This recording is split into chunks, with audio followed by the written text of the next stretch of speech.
Salut à tous, on se retrouve aujourd'hui pour la watchlist du mois d'octobre 2020. J'ai eu l'occasion d'aller au ciné juste avant le reconfinement saison 2. Donc ça c'était plutôt cool.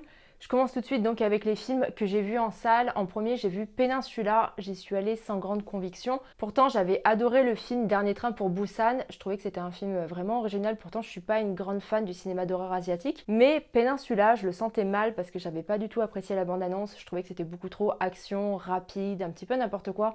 Alors que justement j'avais bien aimé le côté un petit peu intimiste du premier. Et effectivement, je ne me suis pas trompée au vu de la bande-annonce, c'est un film d'action avec des zombies. On se retrouve en fait en Corée du Sud quelques années après les événements du premier film. On nous apprend que le gouvernement est tombé en un jour, que certaines personnes ont été expatriées vers le Japon, mais qu'au bout d'un moment, le Japon a arrêté d'accueillir des gens. Et donc, on se retrouve avec des personnes qui sont maintenues en fait en Corée du Sud. Un groupe de personnes qui va essayer de s'échapper, un groupe de personnes qui est hyper sauvage, entre guillemets, qui organise des combats avec des zombies, etc. C'est le genre de choses qu'on a déjà vu plein de fois dans des films de zombies. Je vous en avais parlé dans la watchlist du mois précédent. Le film de zombies, actuellement, c'est plus spécialement un genre qui me fait triper. Autant Dernier train pour Busan était original dans ce genre-là, autant celui-là n'apporte rien de nouveau. Je l'ai vu, mais vraiment sans plus. Ensuite, au cinéma, la veille, je crois, du reconfinement, je suis allée voir The Craft, Les Nouvelles Sorcières, qui est donc la suite pseudo-remake du film The Craft, qui était sorti en 1996, dont je suis une très grande fan. C'est un film que j'adore, je pense que c'est un de mes films favoris depuis que je suis ado. J'avais très peur de ce film-là parce que la bande-annonce ne me disait rien qui vaille. Au début, j'avais l'impression que c'était un remake et au final, non, on nous a dit que c'était une suite, mais il y a des scènes qui sont exactement pareilles que dans le premier film, même la trame plus ou moins est la même. J'y suis allée en essayant de ne pas avoir trop d'a priori, voilà, j'en attendais pas grand-chose, j'étais juste curieuse de voir ce que ça allait donner. Si vous me suivez sur Twitter, vous savez que j'avais dit que je ne ferai pas de vidéo sur ce film-là parce qu'il n'avait pas plu. Je pense qu'en fait, je ferai une vidéo entière sur ce film-là. J'ai besoin de, je sais pas, d'exorciser le truc, d'évacuer ce que j'ai à dire. Donc je ferai une vidéo dessus, certainement, mais en tout cas, je n'ai pas aimé ce film-là. Je l'ai revu entre-temps pour lui donner une deuxième chance, pour être sûr de, mais non, ça n'a pas marché non plus la deuxième fois. Pour l'histoire, on suit le personnage de Lily qui déménage avec sa mère dans une nouvelle ville parce que sa mère a rencontré un homme et elle s'installe en fait avec lui. La jeune fille arrive dans un nouveau lycée où forcément elle ne connaît personne. Dès le premier jour, elle se fait harceler par l'espèce de tyran de service. Elle se fait 3 copines qui sont des sorcières qui cherchent leur 4e pour faire leur petit coven. Forcément, Lily a des pouvoirs, c'est une vraie sorcière. Et les choses, forcément, tournent mal au bout d'un moment. C'est un film qui est hyper dans l'air du temps, j'ai envie de dire, parce qu'il essaye de surfer en fait sur beaucoup trop de sujets, notamment le féminisme, le fait d'être inclusif, ce genre de choses-là. Mais le problème, c'est que ça tire de trop grosses ficelles, c'est trop mis en avant, c'est pas du tout subtil, et ce qui fait qu'au final, ça dessert peut-être un petit peu le propos du film à vouloir être trop féministe. Ça en devient caricatural, c'est vraiment hyper dommage parce que le sujet des sorcières, pour moi, c'est un sujet qui est féministe de base. Et je trouve qu'ici, c'est mal exploité. Ce que je comprends pas non plus avec ce film, c'est quelle est l'intention de ce film-là. Pour les nouvelles générations, il faut avoir vu le premier parce qu'il y a un moment où, si vous n'avez pas vu le premier, vous n'allez rien comprendre, voilà. Mais pour moi, c'est pas non plus un film qui est fait pour les fans du premier film parce qu'on ne peut pas l'apprécier en fait pour ce qu'il est. Pour moi, ça aurait pu être une histoire de sorcières, voilà, de 4 copines qui deviennent des sorcières, complètement indépendantes en fait de The Craft. Il n'y avait pas besoin de faire ce lien entre les deux films. C'est un lien qui n'est pas forcément utile. Et non, quoi, franchement, je ne comprends pas les intentions de ce film. Je ne comprends pas à qui s'adresse ce film, qui était la cible.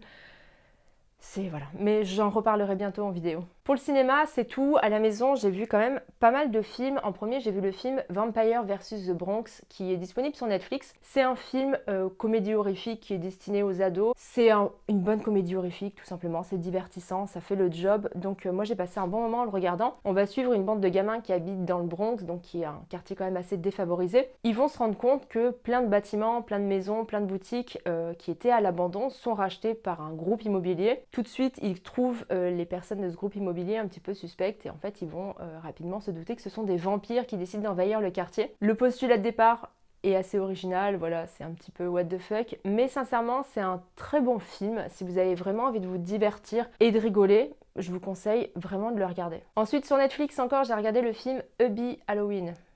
Voilà, avec Adam Sandler. Je déteste Adam Sandler. Vraiment, je le déteste. Vraiment.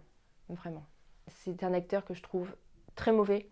Les rares films que j'apprécie avec lui, ce n'est pas grâce à lui, en général c'est grâce à l'histoire ou par rapport aux autres acteurs.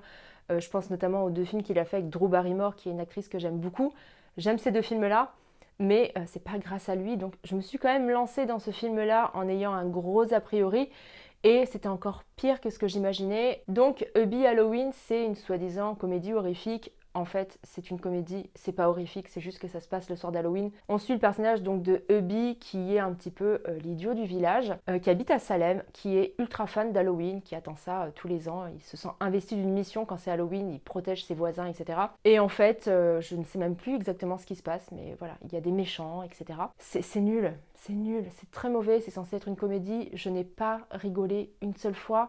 Les gags à base de pipi, de caca et de vomi, ça ne me fait plus rire depuis la primaire, je pense.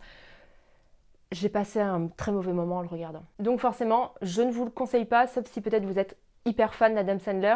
Regardez-le, mais sinon, abstenez-vous. Ensuite, sur Amazon Prime, j'ai regardé les 4 films de l'anthologie Welcome to the Blue Mouse, donc The Lie, Black Box, Evil Eye et Nocturne. Je vous ai fait 2 vidéos sur le sujet, je vous mettrai les liens en barre d'infos là en haut. J'ai passé quand même de bons moments en regardant ces 4 films. Je ne vais pas revenir dans le détail dessus parce que je vous ai dit j'ai fait 2 vidéos dessus, donc je pense que c'était largement suffisant. 3 films sont plutôt moyens, donc The Lie, Nocturne et Evil Eye. Pour moi, le seul film qui sort du lot, c'est le film Black Box que j'ai trouvé vraiment très cool, qui ressemble plus ou moins à ce qu'on pourrait faire dans un épisode de Black Mirror avec un homme qui a perdu la mémoire suite à un accident de voiture, qui se fait une sorte de thérapie pour essayer de retrouver la mémoire. Parce qu'en fait, il a tellement perdu la mémoire qu'il ne se souvient même plus qu'il a une fille, donc en fait, il passe son temps à l'oublier, à oublier les souvenirs qu'il a avec elle. Il essaye de traiter ça jusqu'au moment où il y a une femme médecin dans l'hôpital dans lequel il est suivi, qui lui annonce qu'elle a créé un programme qui peut vraiment l'aider à restaurer sa mémoire. Sauf que voilà, elle est mal intentionnée. Franchement, celui-là, j'ai vraiment beaucoup aimé. J'ai trouvé que c'était vraiment intéressant, c'était prenant. Je me suis vraiment laissée prendre au jeu. Je me suis laissée surprendre par l'histoire parce que je ne m'attendais pas du tout à ce dénouement. Vraiment, s'il n'y en a qu'un seul à voir parmi les 4, je vous conseille vraiment de regarder le film Black Box. Ensuite, je me suis fait une petite session sorcière, donc j'ai regardé le film The Craft pour la 1000e fois peut-être, donc la version de 1996. Comme je vous disais au début, c'est un film vraiment que j'adore, mais ce film, je ne m'en lasse absolument jamais. Je l'ai vu je ne sais pas combien de fois depuis qu'il est sorti. C'était en 1996, donc j'avais 12 ans. Donc il s'en est passé quand même du chemin. C'est l'histoire de Sarah qui s'installe dans une nouvelle ville, qui est donc la nouvelle élève qui a du mal à s'intégrer. À côté de ça, on a les personnages de Bonnie, Rochelle et Nancy qui sont des sorcières, des apprenties sorcières qui cherchent leur 4e pour compléter leur coven, qui vont donc se lier d'amitié avec Sarah qui elle est sorcière de naissance et qui donc a de vrais pouvoirs magiques. Et elles vont commencer à lancer des petits sortilèges qui vont devenir de plus en plus gros et qui vont tourner de plus en plus mal en fait. C'est vraiment un film culte, c'est vraiment un film indispensable pour moi. Donc voilà, je me suis fait un petit cycle sorcière, donc c'était obligé que je regarde le film The Craft. J'ai regardé également le film Les Ensorceleuses. Alors je me suis laissée inspirer par le calendrier de l'Avent d'Halloween de Mylène sur la chaîne Welcome to Primetime Beach, qui en a reparlé. Je me suis rendu compte que ce film-là, ça faisait super longtemps que je ne l'avais pas vu. C'est avec Sandra Bullock et Nicole Kidman. Donc ce sont 2 sœurs qui sont sorcières de famille en fait. Toute leur lignée de femmes étaient des sorcières. À l'époque, une de leurs ancêtres a été pendue en fait pour sorcellerie. Elle a lancé une espèce de malédiction pour que les femmes de sa famille ne tombent pas amoureuses d'un homme, ou si elles tombent amoureuses d'un homme, il va forcément mourir. Je dirais que c'est quand même un petit peu cucu comme histoire, mais c'est un film malgré tout que je trouve plutôt sympa. C'est un film d'amour avec des sorcières, c'est un film qui va vraiment parler de la sororité, de l'entraide entre femmes. C'est quelque chose que je trouve intéressant, qui est bien mis en image ici. Donc sincèrement, si vous ne l'avez jamais vu, je vous conseille de le voir, il est un petit peu ancien. Il y a des effets spéciaux qui sont un petit peu foireux maintenant quand on les revoit, mais il reste quand même super sympathique. J'ai également regardé le film Les Sorcières d'Eastwick, qui est un film que j'adorais quand j'étais gamine, alors que je ne devais absolument pas comprendre toutes les subtilités qu'il y avait dans ce film-là. C'est avec Michelle Pfeiffer, Cher, Suzanne Sarandon et Jack Nicholson. Ce sont 3 femmes en fait qui sont assez marginales dans leur ville parce qu'elles vivent dans une ville hyper puritaine où c'est vraiment la famille, la religion, etc. Suki, donc, qui est incarnée par Michelle Pfeiffer, elle est mère de 6 enfants, elle est mère célibataire, son mari l'a quittée parce qu'elle est trop fertile. Cher est veuve, elle est artiste, elle vit avec sa fille. Et Suzanne Sarandon, c'est une femme qui n'a pas d'enfant et qui vient tout juste de divorcer. Elles se lamentent toutes les trois en fait pendant une soirée. Elles souhaitent un homme parfait, voilà, qui soit parfait mais pas trop parfait non plus. Et mystérieusement, le lendemain, il y a un nouvel homme qui arrive en ville, qui est donc incarné par Jack Nicholson, qui est en réalité le diable et qui cherche juste des femmes pour se reproduire et pour avoir des enfants. Sincèrement, c'est un film hyper ancien, il date des années 80, je ne saurais plus exactement quelle année. Il est assez vintage, mais sincèrement, c'est un super bon film, c'est réalisé par George Miller en plus, donc voilà, si ça peut vous donner une idée quand même du réalisateur. Pour moi, ça fait partie des films à voir, voilà, pour sa culture, et si vous aimez les films de sorcières, c'est un film à voir absolument. J'ai également regardé Hocus Pocus, ça faisait super longtemps que je ne l'avais pas vu. J'en avais un super bon souvenir, et mon souvenir était quand même plus ou moins intact. J'aime beaucoup ce film-là, même s'il est vraiment très enfantin. C'est quelque chose que j'aime beaucoup avec ce film-là parce que c'est vraiment dans l'esprit du film, voilà, avec des sorcières qui sont hyper caricaturées. J'adore ce film, voilà, c'est vraiment le genre de film nostalgique que j'aime bien revoir, que j'ai super hâte de faire découvrir à ma fille, mais elle est encore beaucoup trop petite pour le regarder. Ça lui ferait quand même beaucoup trop peur à mon avis. L'histoire d'Hocus Pocus, c'est l'histoire des trois sœurs Sanderson qui sont des sorcières qui ont été pendues parce qu'en fait elles tuent des enfants pour aspirer leur jeunesse. Quelques siècles après, il y a trois jeunes qui vont les ressusciter le soir d'Halloween et elles ont toujours le même but, à savoir de trouver des enfants pour avoir la jeunesse éternelle. C'est un film Disney, c'est vraiment destiné aux petits enfants. Pour moi c'est efficace en fait, c'est un film où je le regarde, j'ai le sourire, je rigole, donc... Voilà, pour moi le pari est réussi, c'est le genre de film que j'adore regarder en plus dans la période d'Halloween parce que ça se passe le soir d'Halloween. Donc voilà, peut-être une Madeleine de Proust un peu.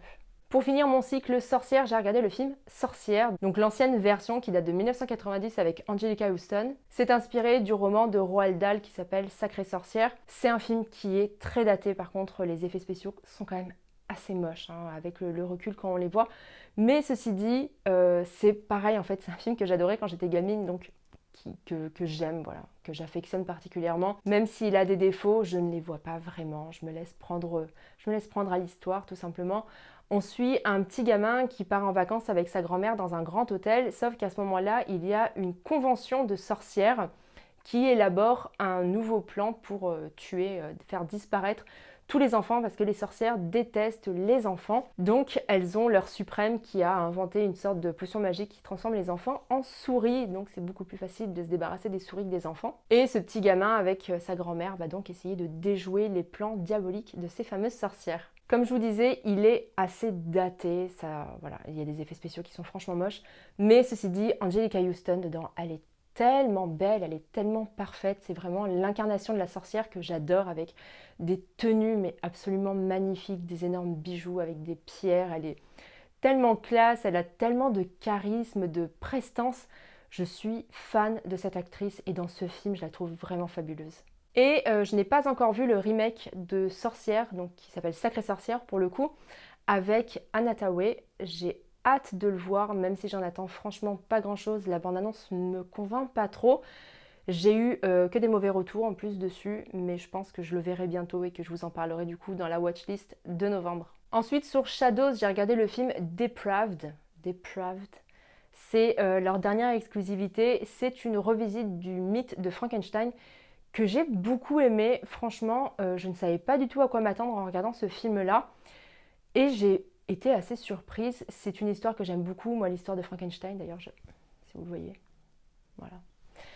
Mais donc à la sauce moderne, on va suivre un médecin qui était médecin de guerre, qui est assez traumatisé de tout ce qu'il a vécu en fait pendant la guerre et qui a vu tellement d'hommes mourir, tellement d'hommes qu'il ne pouvait pas soigner en fait, qui décide donc de fabriquer un homme. Il va donc réussir à ressusciter un type qui s'est fait agresser dans la rue. Il va donc tout lui apprendre, lui réapprendre à parler, à marcher, à réfléchir. Mais forcément, cet homme-là, plus il apprend et plus il prend conscience de qui il prend conscience de lui-même, de ses émotions, de ce qu'il peut ressentir, et il va avoir envie de devenir de plus en plus indépendant. Le médecin est quand même assez bien intentionné, je trouve, mais il a un partenaire en fait de travail qui lui veut vraiment faire ça pour l'argent en fait, donc qui a vraiment de très mauvaises intentions par rapport à la créature qu'ils ont fabriquée. J'ai beaucoup aimé. Le seul problème qui m'a dérangée pendant ce film-là, c'est qu'à la fin, il y a des scènes où on a des femmes qui se font agresser. Et ça m'a beaucoup dérangée parce que selon moi, c'était pas utile déjà au développement de l'histoire de voir des femmes se faire agresser et de femmes se faire violer pour moi, ça avait rien à faire là et j'ai trouvé que c'était quand même assez dommage parce que ça arrive franchement peut-être un quart d'heure avant la fin et ça m'a dérangée, voilà. Franchement, jusque-là, le film me plaisait énormément et quand on est arrivé à ce moment-là, je me suis dit pourquoi, c'est pas utile dans l'histoire, à part montrer juste une scène de violence gratuite comme ça me dérange vraiment. Et le soir d'Halloween, sur Amazon Prime Video, j'ai regardé le film Nightmare Cinema. Je n'en avais pas entendu parler, je me souviens avoir vu l'affiche passer, mais j'ai pas eu de retour ni rien dessus. C'est un film à sketch, donc il y a un fil rouge qui est en fait un grand cinéma qui a l'air abandonné au premier abord, qui est dirigé par Mickey Rourke, qui est le projectionniste. Et en fait, au fur et à mesure de la soirée, il y a des gens qui vont rentrer dans ce cinéma, qui vont voir leur nom écrit en fait sur la devanture du cinéma, qui vont rentrer dans la salle et qui vont regarder un film qui en fait projette leur pire cauchemar. Comme c'est un film à segments, forcément il y a du bon et du moins bon. Je ne me souviens même pas de toutes les histoires. Mais j'ai trouvé ça quand même plutôt sympathique parce que finalement chaque segment est réalisé par un réalisateur différent. Si je dis pas de bêtises, il y en a un par exemple qui est réalisé par Joe Dante. Donc on a des styles qui sont quand même assez différents les uns des autres, qui ont des styles assez marqués. J'ai beaucoup aimé, je trouvais que le fil rouge, voilà, avec le projectionniste, ça apportait quand même quelque chose parce qu'il y avait du coup une histoire en plus de l'histoire des petits segments. J'ai trouvé que les segments étaient quand même assez bien harmonisés les uns avec les autres. J'ai passé un bon moment. Si vous avez envie de le voir, franchement, jetez-y un coup d'œil. Et si je dis pas de bêtises, il est également disponible sur Shadows. Côté série, j'ai regardé The Haunting of Bly Manor sur Netflix. J'en ai fait une vidéo, pareil, je vous mettrai le lien en haut à droite. C'est la saison 2 de l'anthologie The Haunting of de Mike Flanagan, qui est un réalisateur que j'aime énormément.